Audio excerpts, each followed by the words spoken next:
امروز تصمیم گرفتم که خیار و گوجه بخورم. یعنی یه طعمی داره نگم برات.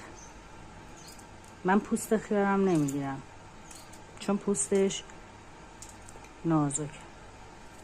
خب این یه طعمی داره. گوجه‌ام ریز کنم.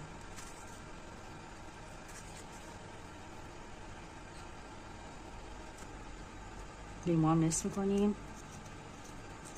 خب ببین این هستاش نداره بریزی روی خیار و گوجه. ببین یعنی چه بوی داره این لیمو.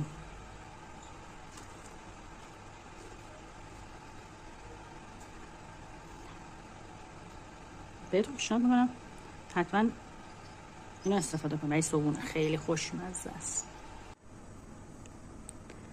اونو دیدی صبحونه من بود. اینم صبحونه داداشم. کره عسل.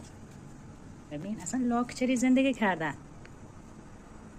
یعنی این